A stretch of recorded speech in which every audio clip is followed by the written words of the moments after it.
Reciban todos ustedes un cordial saludo. Vamos a hablar en esta oportunidad del sistema nervioso central y cómo esto está implicado en el aprendizaje.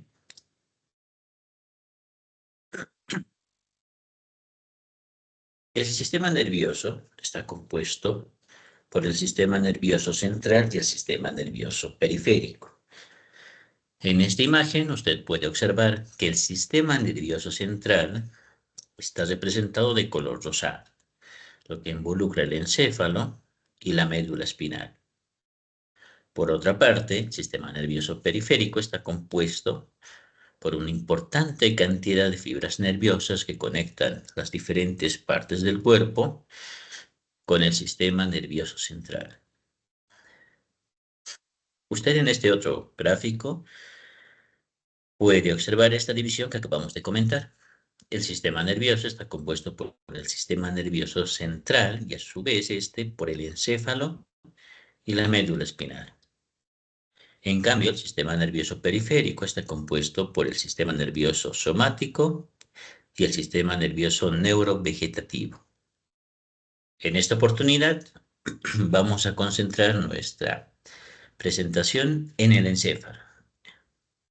En este concepto vamos a poder ver cómo está compuesto, de qué estructuras y cada una cómo participa en el aprendizaje y en la adquisición de nuevas habilidades del ser humano.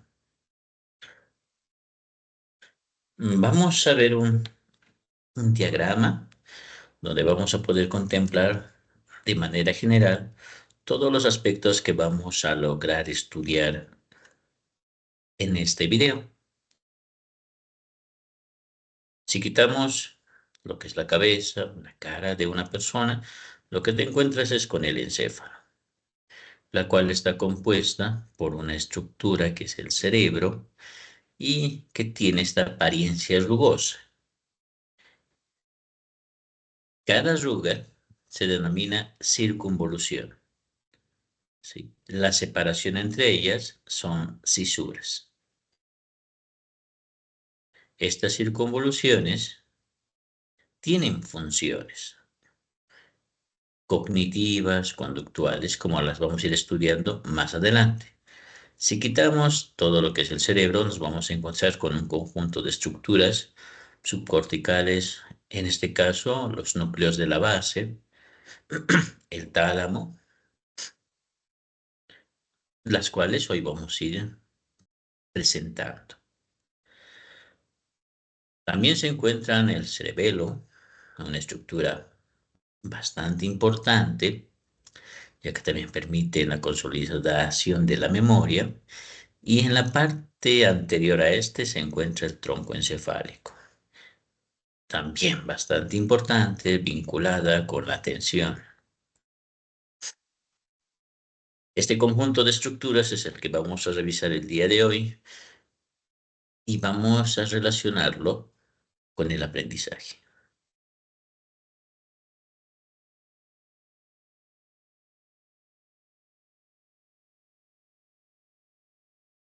Bueno, y si devolvemos el rostro, la piel, los huesos a este gráfico, lo que vamos a tener es nuevamente la cabeza completa del niño.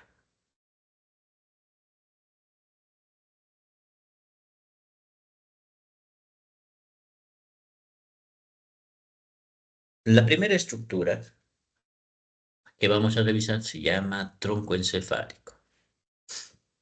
Es esta, la vamos a marcar con un marcador que nos permita distinguirlo del resto.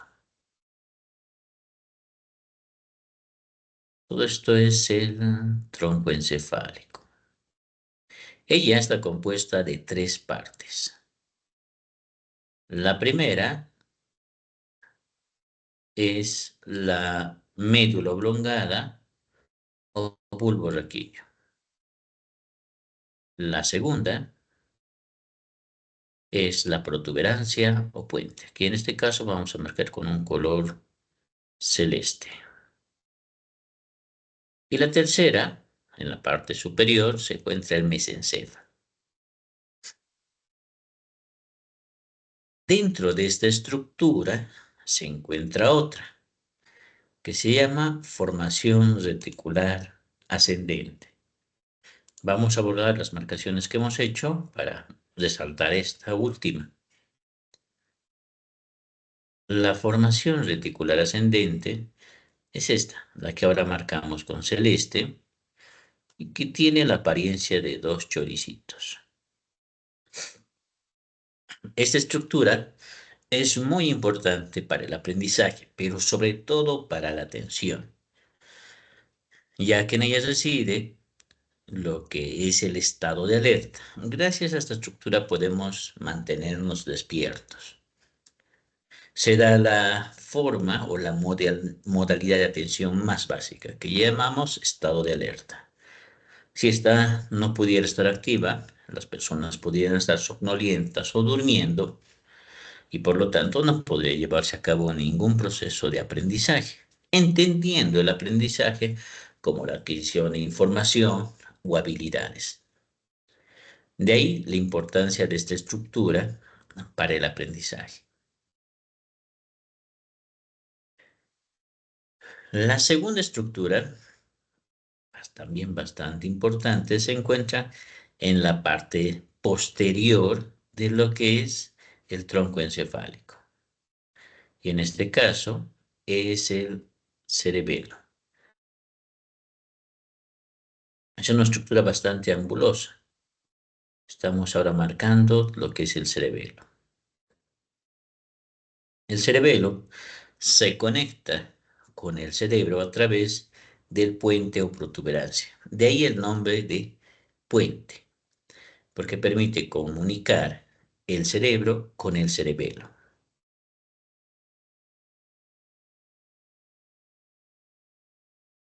Aquí vamos a ver todas las partes que tiene un cerebelo. Esta es la estructura externa del cerebelo, ¿no? Ella tiene dos hemisferios.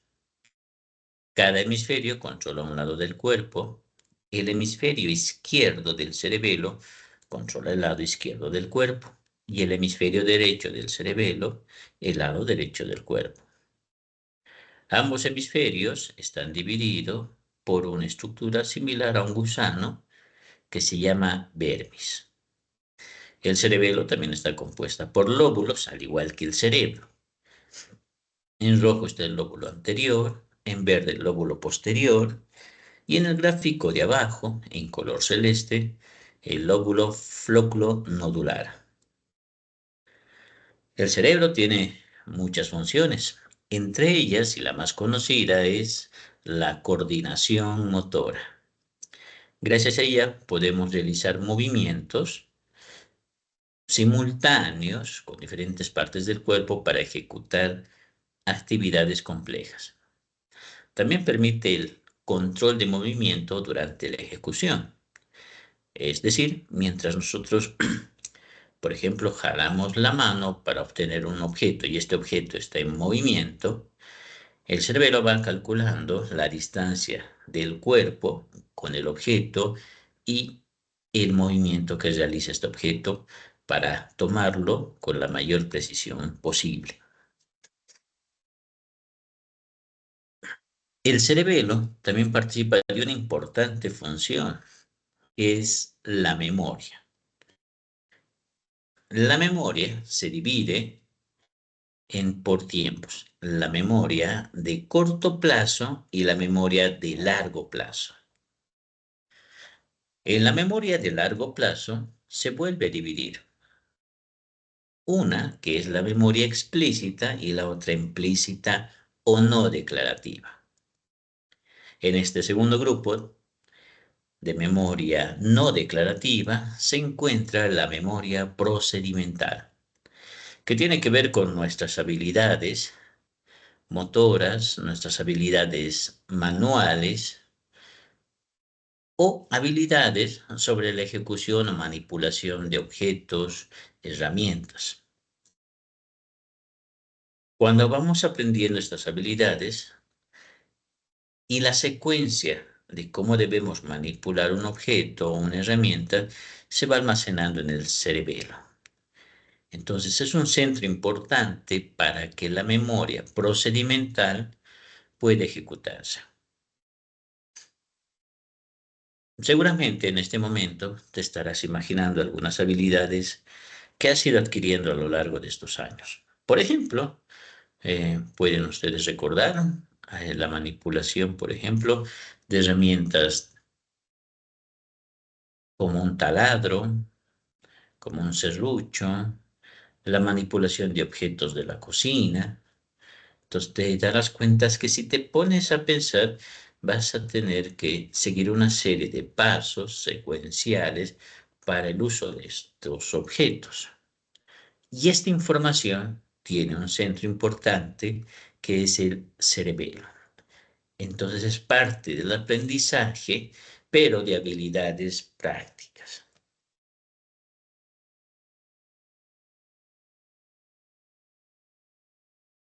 Otra estructura también bastante importante se llaman los núcleos de la base, que tienen también otros nombres, como por ejemplo ganglios basales o cuerpo estriado.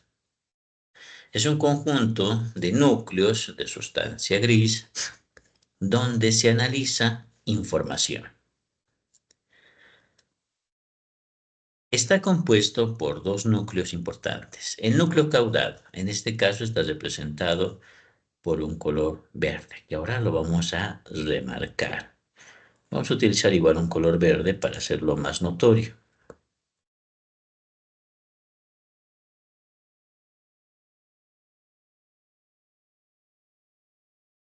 Aquí está. Este es el núcleo caudal.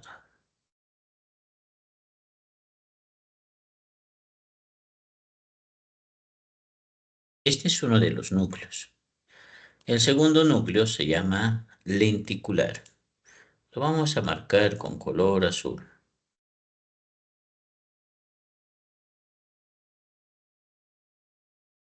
El lenticular está compuesto por dos partes, uno que se llama putamen y el otro lobo pálido. Ambos conforman los núcleos de la base o ganglios basales. Esta estructura es muy importante, sobre todo para la atención, y participa dentro de un proceso cognitivo que forma parte de las funciones ejecutivas y se llama control inhibitorio. El control inhibitorio es un proceso cognitivo que permite a las personas hacer dos cosas: evitar la distracción, reducir la influencia de distracciones externas o internas para que podamos ejecutar tareas de atención.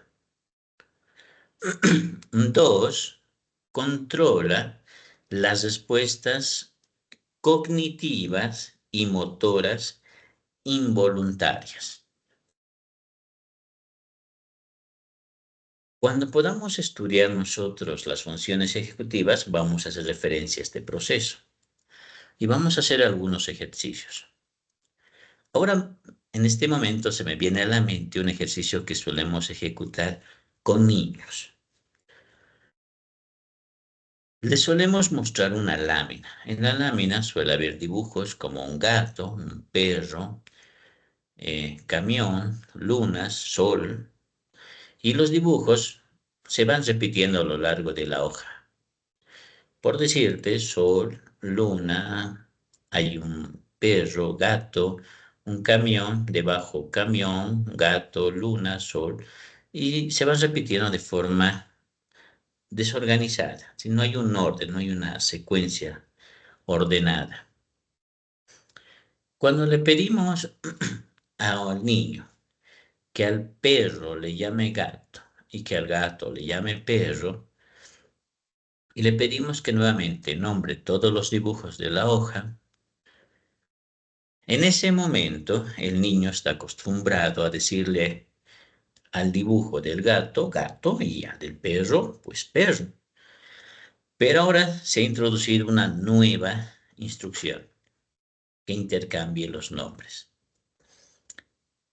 En estos momentos, cuando el niño tiene que hacer este intercambio, por lo general, estas personas suelen ver al gato, la respuesta no es inmediata, generalmente se toman unos segundos o menos, pero suele haber un tiempo notorio con relación a las otras respuestas. Piensa y cambia, en vez de decir gato, dice perro. Después rápidamente dice sol, camión, luna, y cuando llega nuevamente al perro o al gato, suele tomarse más tiempo. A veces suele decir de manera involuntaria gato al gato. En este tiempo, cuando se le ha proporcionado una nueva instrucción, está funcionando esta estructura. Y en este momento, lo que se está impidiendo es que dé la respuesta automática y busque la mejor respuesta o la mejor alternativa para cumplir con la tarea. Por eso decimos que el control inhibitorio evita que se produzcan respuestas automáticas y se dé la mejor respuesta posible. A este proceso, que es control inhibitorio, tiene también otro nombre como inhibición o función ejecutiva de inhibición, y reside en, en el lóbulo frontal, en el área prefrontal, y se conecta con los núcleos de la base para poder cumplir esta tarea. Es de ahí muy importante que los núcleos de la base participen en el aprendizaje, la reducción de la distracción, facilite la atención de los estudiantes. Sin embargo, también hay otras funciones muy conocidas de los núcleos de la base, y una de ellas tiene que ver con los movimientos automáticos. Los movimientos automáticos son aquellos que ejecutamos muchas veces sin darnos cuenta o prestarle poca atención, como por ejemplo caminar, conducir un vehículo, manejar una bicicleta, incluso manipular algunas herramientas.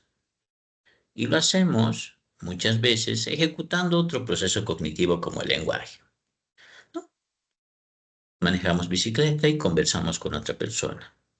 Corremos y cantamos. Estos movimientos se denominan automáticos y son controlados por los núcleos de la base. Sin embargo, antes de ser automáticos, tuvieron que ser movimientos voluntarios. Es decir, primero tuvieron que aprenderse y con la repetición, estos movimientos se volvieron cada vez más exitosos, cometieron menos errores y con más repetición se volvieron automáticos. Estos movimientos después se alojaron en los núcleos de la base, donde ahora, desde donde se ejecutan cuando realizamos alguna actividad como esta. Eso significa que antes de ser movimientos automáticos, fueron voluntarios y estos residen en la corteza frontal, que en un momento más lo vamos a mencionar.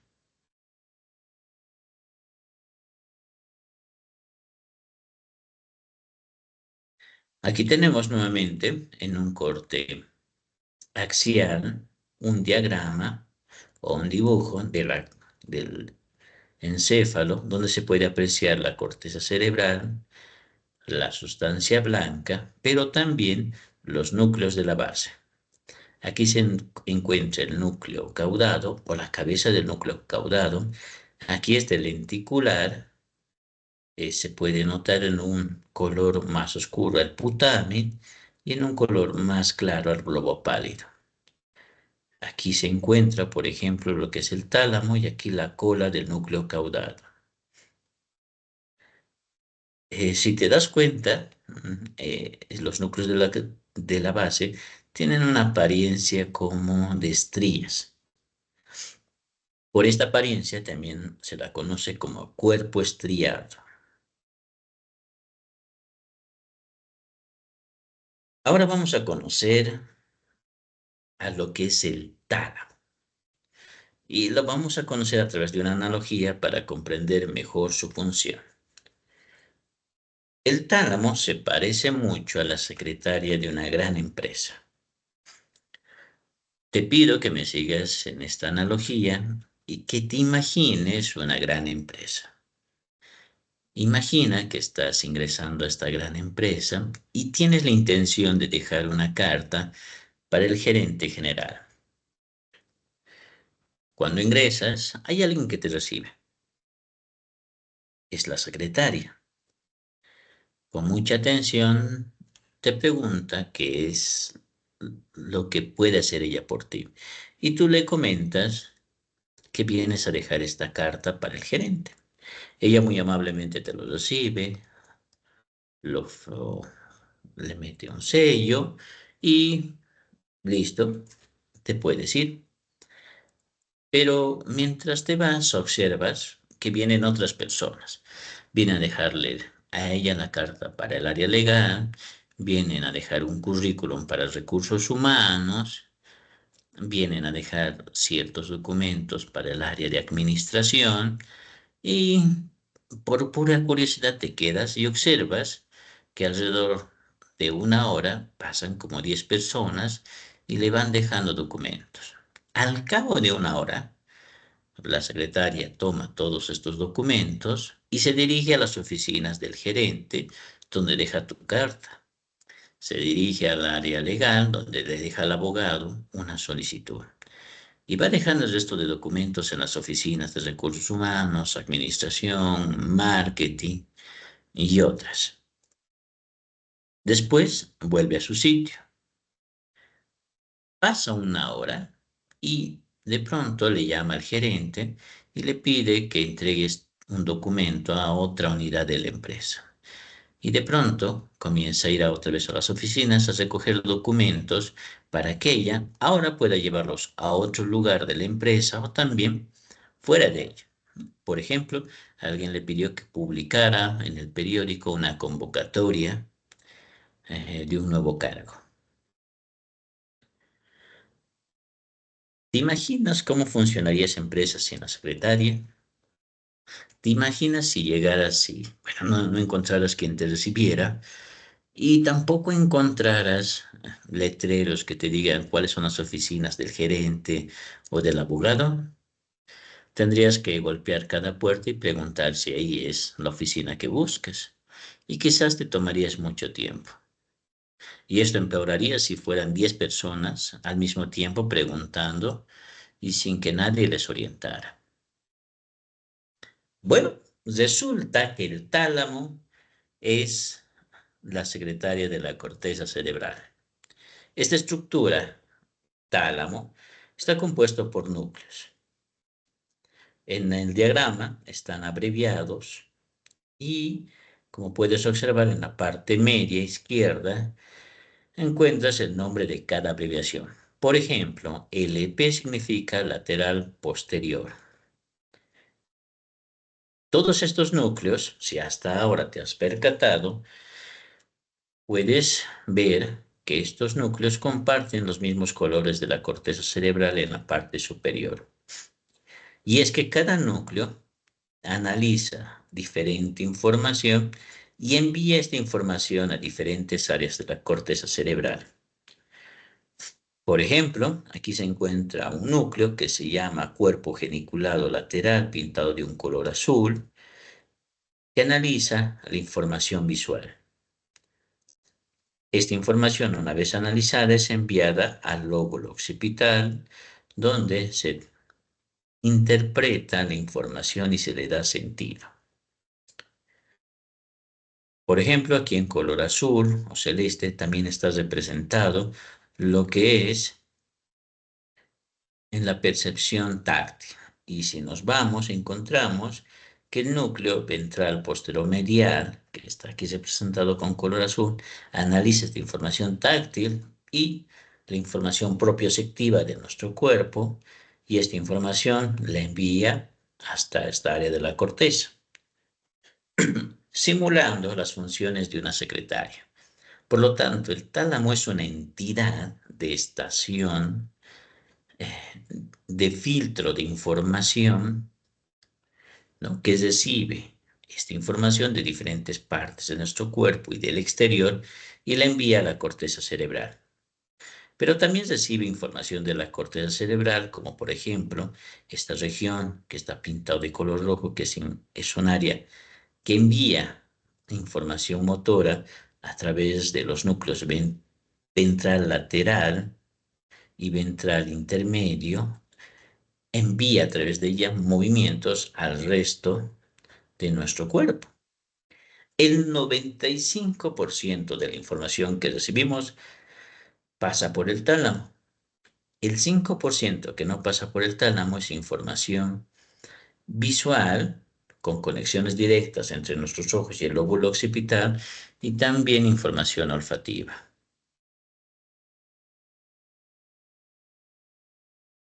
Si el tálamo no existiera, pasaría lo mismo que el tálamo. La corteza cerebral sería bombardeada por información que costaría mucho analizar, generaría mucho desgaste y sería muy difícil filtrarla, ¿no? De ahí la importancia del tálamo. Tenemos dos tálamos, ¿no?, uno por cada hemisferio, donde se alojan en la parte que ahora vamos a señalar. Aquí está el tálamo.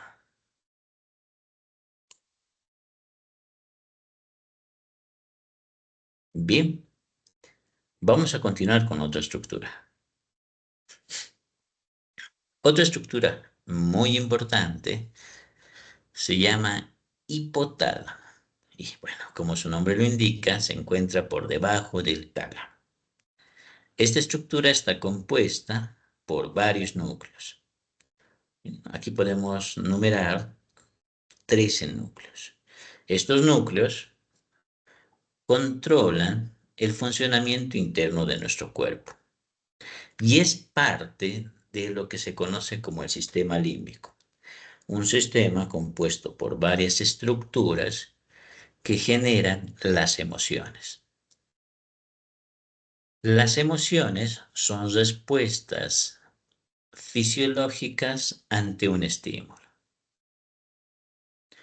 Algunas que podemos mencionar es la tristeza, alegría, sorpresa, enojo. Piensa, por ejemplo, qué cambios sentiste cuando estabas experimentando tristeza. Y entre las cosas que podrías mencionar se encuentran, por ejemplo, lágrimas.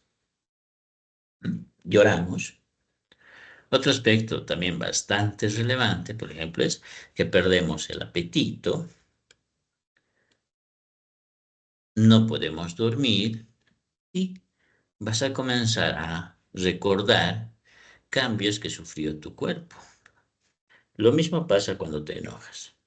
Hay un aumento de flujo de sangre, tus manos reciben más cantidad de sangre porque te predispones a pelear, sentirás un mayor calor en tu cuerpo. Entonces, las emociones son estos cambios fisiológicos que experimentamos como respuesta ante los estímulos. Estas emociones se generan por estas estructuras que componen el sistema límbico, de la cual forma parte este hipotálamo. Este hipotálamo, a través del control interno, es capaz de producir estas respuestas fisiológicas. Es más, muchos de los síntomas físicos en trastornos mentales como la depresión y la ansiedad pueden explicarse mejor con el funcionamiento de este sistema límbico y del tálamo. Nada más como curiosidad, por ejemplo, la ansiedad viene con dolores físicos. Muchas veces se confunden con enfermedades físicas y por eso las personas suelen ir al médico, cuando en realidad es una alteración emocional que ha generado cambios fisiológicos poco frecuentes que se han transformado después en dolor.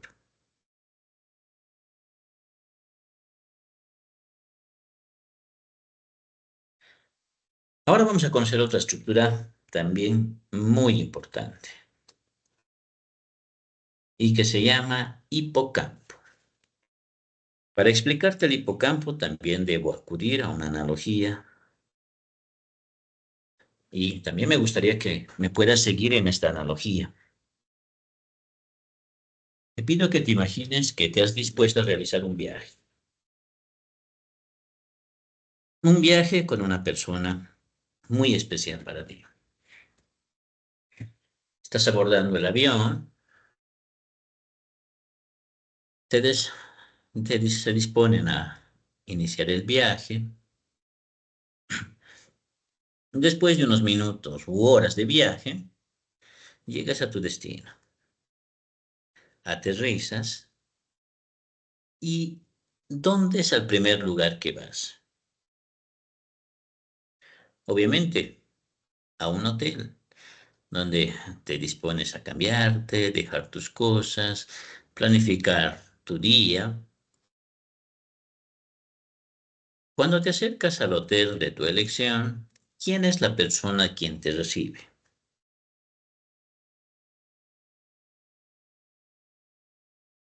Es obvio, el recepcionista.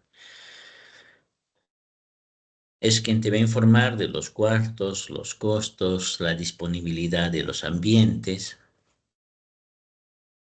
Ahora quiero que te imagines que el recepcionista no está. Por alguna extraña razón, salió de su puesto de trabajo. ¿Qué haces? Vas y buscas una llave, esperas, te vas a otro lugar.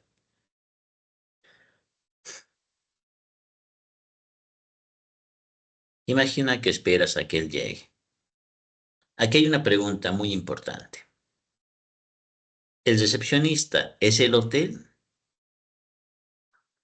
Claro que no.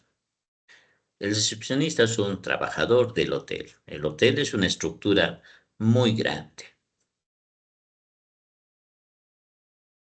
Bien, ahora vamos a decir que el hipocampo es el recepcionista de la memoria. El hipocampo es una estructura que permite aprender, significa almacenar información y también recuperarla. ¿Recuerdas cuando hablamos nosotros del cerebelo y hablamos de la memoria? Y el cerebelo estaba relacionada con la memoria no declarativa. En este caso, el hipocampo va a estar relacionada con la memoria declarativa y es la que nos permite recuperar información, ya no de habilidades manuales, sino de eventos que experimentamos, como por ejemplo cumpleaños, tu primer día en el trabajo, tu primer día en la universidad como docente, que son eventos de la vida que los vamos almacenando y en algún momento queremos recuperar, pero también tiene que ver con conocimientos sobre nuestro campo de trabajo, teorías, conceptos, que los vamos aprendiendo gracias al estudio. Esa información se encuentra almacenada en toda la corteza cerebral. En esta corteza cerebral se encuentran guardada esta información en forma de códigos y organizadas a través de esquemas, ¿no? De tal forma que una área guarda determinada o determinado tipo de información.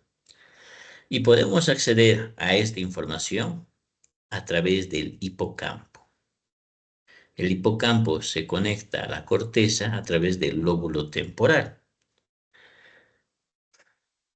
Si el hipocampo se daña, significa que no vamos a poder guardar nada de información ni tampoco vamos a poder recuperarla. Pero no significa que los recuerdos se han borrado, sino que no tenemos acceso a ella. Al igual que cuando el recepcionista se fue. Cuando él se fue, no desapareció el hotel, sino no teníamos acceso al hotel. Entonces, no se olviden esta analogía. El hipocampo es el recepcionista o el acceso a la memoria. No es la memoria.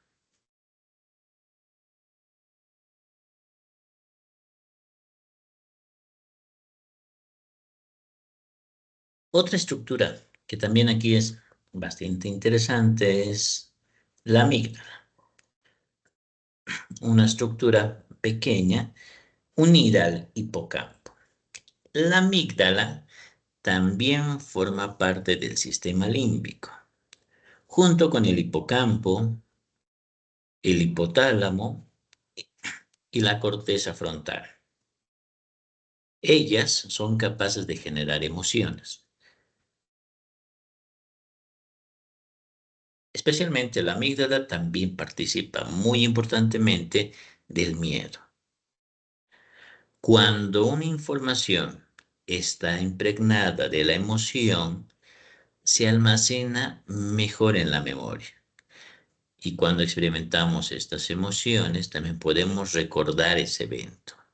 Como también el recuerdo de un evento puede desencadenar una serie de emociones en nosotros. Recordarás algún tema musical, alguna fotografía, recordarás algún evento e inmediatamente vas a sentir cambios fisiológicos en tu cuerpo. De ahí que la emoción es muy importante para la consolidación de la información en la memoria. Este es un aspecto muy importante. A lo largo de este módulo vamos a hablar sobre cómo la emoción influye en el aprendizaje y en el almacenamiento de la información. Vamos a hablar de qué emociones favorecen mejor el aprendizaje. Y esto lo vamos a hacer cuando nos toque hablar justamente de la memoria. Una estructura muy relevante es el cerebro. El cerebro tiene dos hemisferios, el izquierdo y el derecho, y ambos están unidos a través de lo que es el cuerpo calloso. Esta estructura, compuesta por un conjunto de fibras nerviosas, ¿sí?, que permiten comunicarse. Es fundamental esta estructura porque permite dialogar ambos hemisferios para realizar actividades de manera simultánea. Muchas de las cosas que hacemos en nuestra vida cotidiana involucra que ambos hemisferios tengan que estar activos para cumplir actividades complementarias. Por ejemplo, cantar, ¿sí? El recordar la letra de una canción depende del hemisferio izquierdo, pero darle esa entonación de voz tiene que ver con el hemisferio derecho. Para que puedas cantar, tienen que estar ambos hemisferios activos, y esto es posible por el cuerpo calloso. El cerebro está protegido por un conjunto de capas que llamamos meninges, que en este caso está representado por esta línea azul y está compuesta por tres capas: la dura madre, la aracnoides y la pía madre. Estas tres capas permiten darle protección a este cerebro.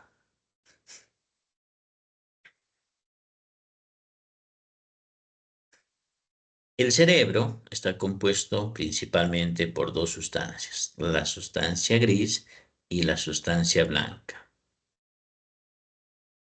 La sustancia gris está compuesto por cuerpos neuronales o por el soma.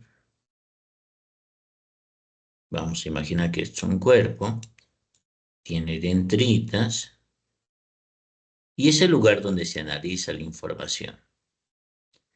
En cambio, la sustancia blanca está compuesta por el axón de la neurona recubierta por una estructura que se llama mielina. El axón tiene vainas de mielina.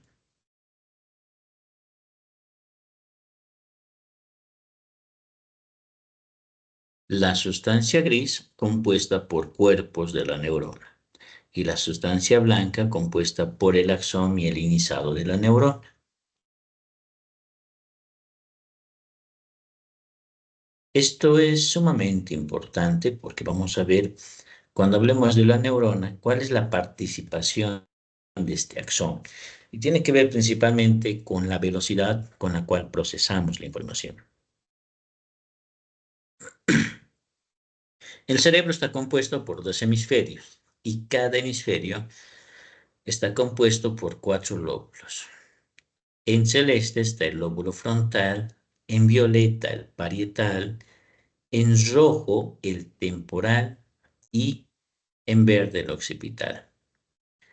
El lóbulo frontal está dividido del parietal a través o por una cisura que se llama central o de Roland, que sería esta. El lóbulo temporal está dividido o separado del frontal y del parietal por la cisura lateral o también llamado de Silvio. El occipital tiene una división arbitraria, es decir, que ha sido señalada de acuerdo a la función que cumple las diferentes circunvoluciones. Pero no hay una cisura que los separe, sino se toma como referencia una cisura que se llama parieto occipital, desde donde se imagina una línea recta para separarlo del resto. Vamos a estudiar ahora cómo es que cada una de estos lóbulos cumple una función importante dentro del aprendizaje.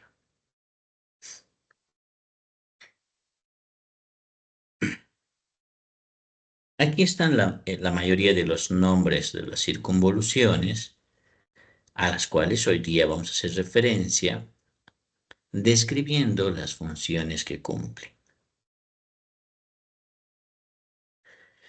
Este diagrama nos va a ayudar a describir las funciones más importantes que tiene la corteza cerebral.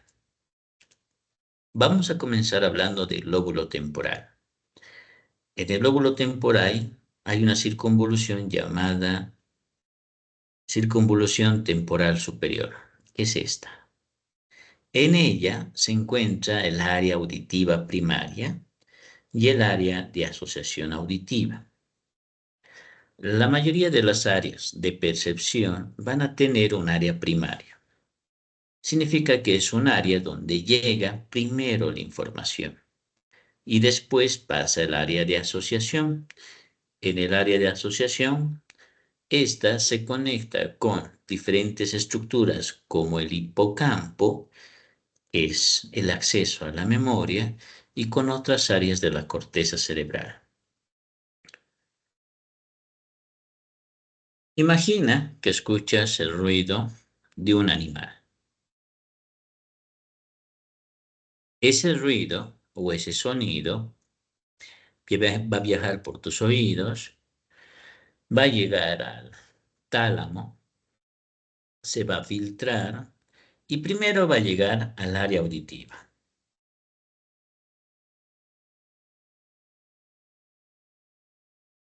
Aquí. Ahí se va a descomponer en algunos elementos como por ejemplo el tono, el timbre del sonido. Luego va a viajar al área de asociación, donde se va a poder recuperar el sonido y se va a integrar con la memoria. Por ejemplo, si escuchas este sonido, wow, wow, inmediatamente se va a llegar al lóbulo temporal, va a llegar al área primaria, después al de asociación y cuando esté ahí, este sonido va a buscar información en la memoria e inmediatamente te va a decir, es un perro. Si escuchas este otro, miau, miau, inmediatamente ya sabes que es un gato, pero sabes que es un gato porque tienes información en la memoria con relaciones de sonido. Imagina que escuchas un ruido de un animal que nunca escuchaste, obviamente, te va a ser muy difícil darle sentido a ese sonido. En esta región también se encuentra otra área muy importante que se llama el área de Wernicke. ¿Qué es esta? Que está en este caso simbolizado con un color verde. Es el área del lenguaje comprensivo. Es un área que analizan, pero no sonidos, palabras. Lo que diferencia un sonido de una palabra es el significado. Imagina que escuchas una frase en otro idioma. ¿Qué te digo? Portugués, italiano, francés, ruso.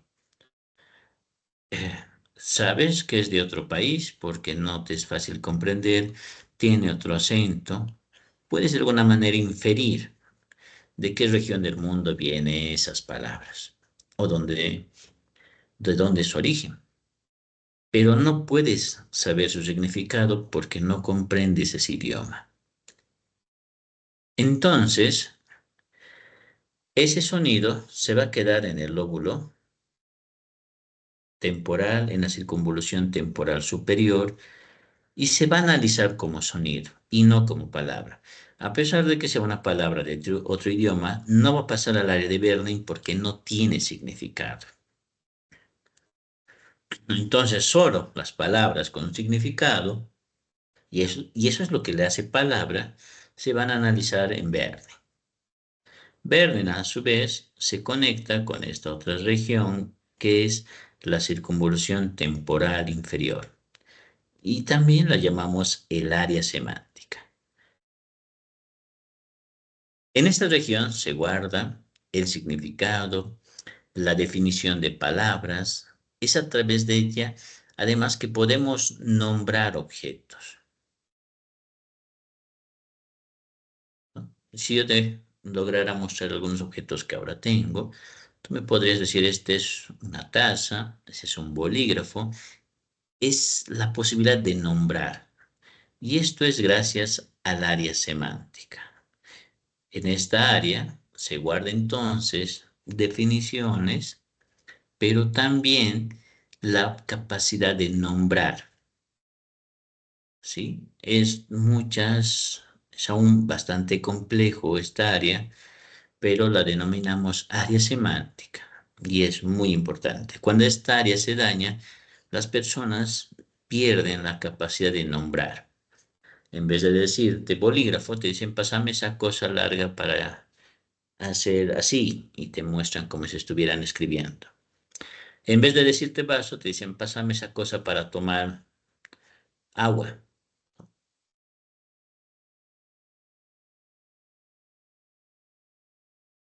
El lóbulo parietal que se encuentra en la parte superior tiene también un área somestésica y vean, el área de asociación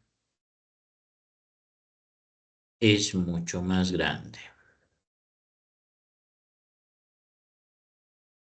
En el área somestésica analizamos la información propioceptiva, que significa que eres capaz de percibir cómo se encuentra tu cuerpo.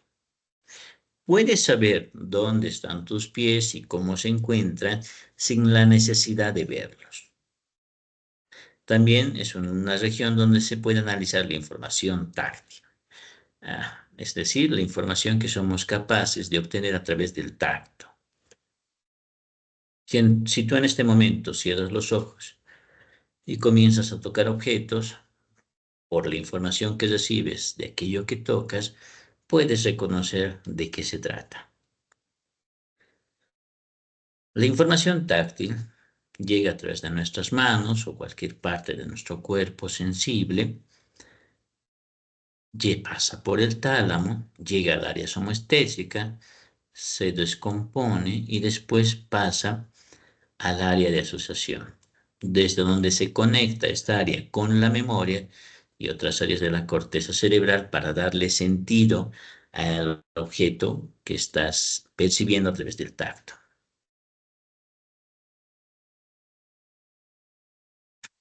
El lóbulo parietal, sin embargo, es mucho más complejo.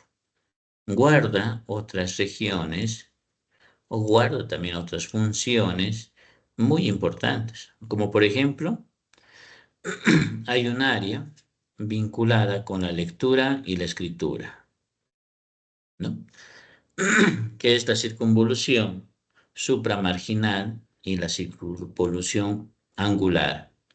Es el lugar donde tiene lugar el aprendizaje y la ejecución de la lectura y la escritura. No solo eso, el lóbulo parietal también participa de la atención. Es decir, este lóbulo parietal tiene el control de la atención espacial, ¿sí? Cuando esta área se daña, lo que suele surgir suele ser un síndrome que se llama heminegligencia, que es la incapacidad para prestar atención a un lado del cuerpo, o bien a la izquierda o bien a la derecha. Sí, es muy frecuente que esta sea presente en las primeras etapas de recuperación de una persona con daño cerebral.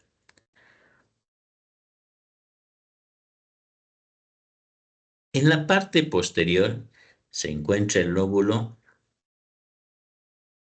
occipital.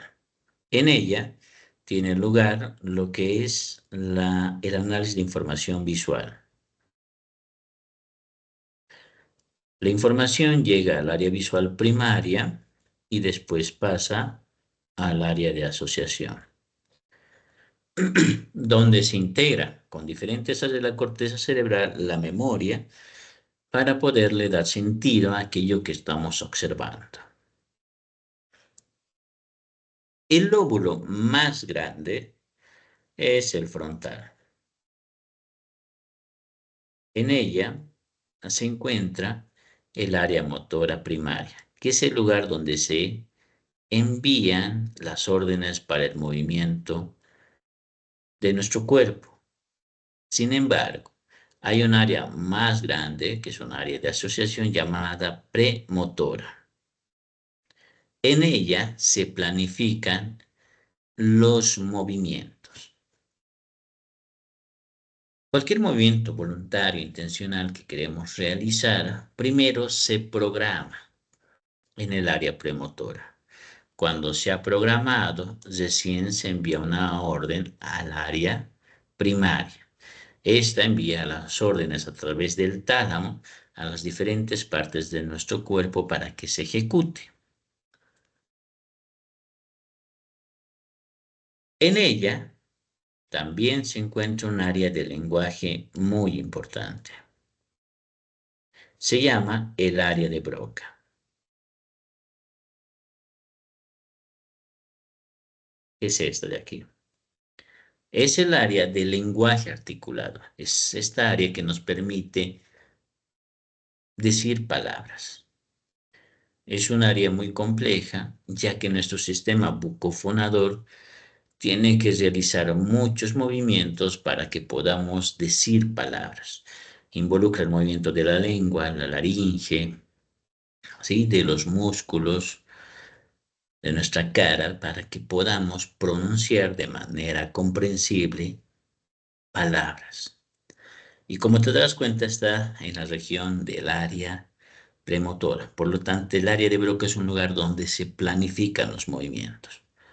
Una vez planificado o programado, se envía al área primaria para que desde aquí se envíen las órdenes de movimiento para nuestra boca y así podamos articular palabras.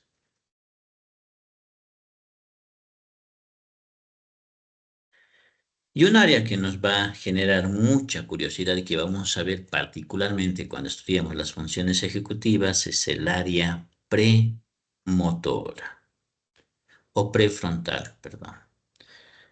En ella se alojan lo que llamamos funciones ejecutivas. Son funciones que controlan el funcionamiento de todas estas otras que hemos mencionado, controlan además nuestra capacidad para adaptarnos y también las conductas y las emociones. De ahí su nombre, funciones ejecutivas.